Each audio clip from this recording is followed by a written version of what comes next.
Hyderabad hitech సిటీలో హైడ్రా కూల్చివేసిన N Convention పై సిపిఐ నారాయణ కీలక వ్యాఖ్యలు చేశారు. నగరంలో ఇలాంటి నిర్మాణాలన్నింటినీ కూల్చివేయాలన్నారు. ఎన్ కన్వెన్షన్ కూల్చివేయడంపై హీరో నాగార్జున సినిమా డైలాగులు చెబుతున్నాడని విమర్శించారు. ఇన్నేళ్లు ఎన్ కన్వెన్షన్ ద్వారా సంపాదించిన డబ్బును వసూలు చేసి పేదలకు పంచాలని నారాయణ డిమాండ్ చేశారు.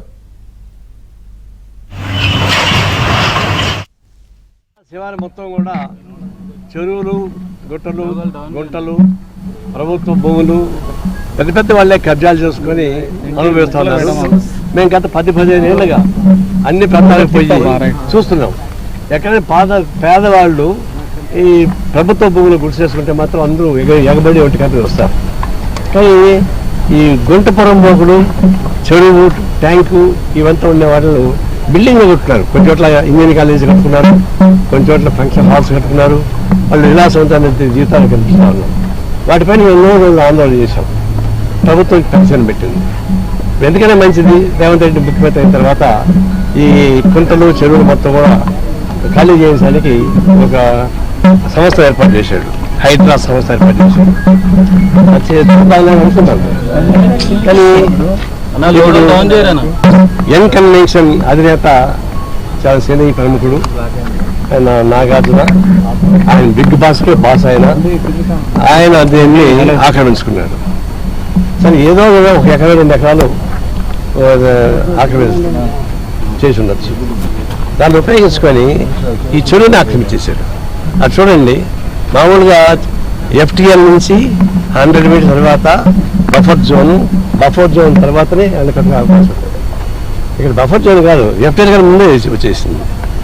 ఇంత అక్రమంగా చేస్తున్నారు. రోజుకి దాదాపుగా ఒక 50-60 లక్షల రూపాయలు దీనిలో వస్తున్నాయి. కోట్లు ఉండొచ్చు. టీఆర్ఎస్ గవర్నమెంట్ రాకముందుగా ఈ ఆంధ్రప్రదేశ్ మొత్తం ఆకుపై చేసుకుంటాం, ఎన్కౌంటర్ చేస్తామని చెప్పారు. టీఆర్ఎస్ గవర్నమెంట్కి వచ్చి అట్లా బొస్స కొట్టింది. రాత్రి ఏమైందా కానీ మొత్తం సైలెంట్ అయిపోయింది.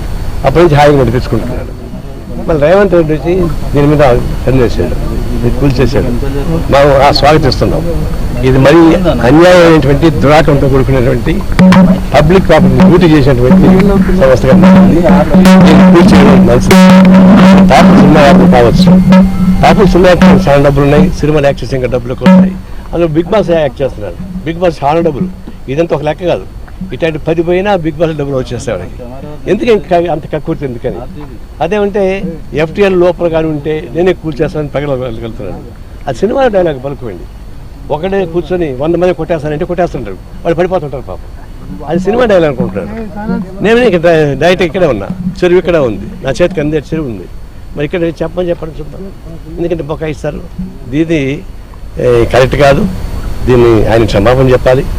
ఇంకా ఆయన కాంపన్సేషన్ కట్టాలి. ఎన్ని ఏళ్ళు దీన్ని అనుభవించాడో, రోజుకి ఎంత వచ్చిందో లెక్కేసి ఆ డబ్బులు మొత్తం ఆయన దగ్గర కక్కించాలి. ఆ కక్కించి పేదవాడికి ఇల్లు కట్టించండి ఆ డబ్బులతో, మీకేం పర్వాలేదు. ఇది దీంతో పాటు ఇంకా టౌన్లో సిటీలు చాలా వస్తున్నాయి. ఇప్పుడు మల్లారెడ్డి చాలా భూ మాఫియా. ఆయన చెరువులు ఇదని చెరువు సగం కనిపిస్తూ ఉంది. చెరువు కనపడి కూడా మొత్తం ఆక్రమించి నేను కాలేజీ కట్టేశాడు. అట్లా ఇంకొక రెడ్డి ఆయన అట్లాగే చేశాడు. అంటే ఎంతంటే చాలా ప్రతివచ్చాక మాట్లాడుతున్నారు.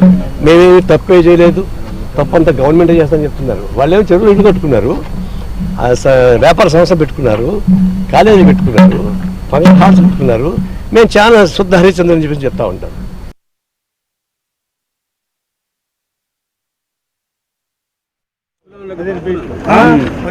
కొంచెం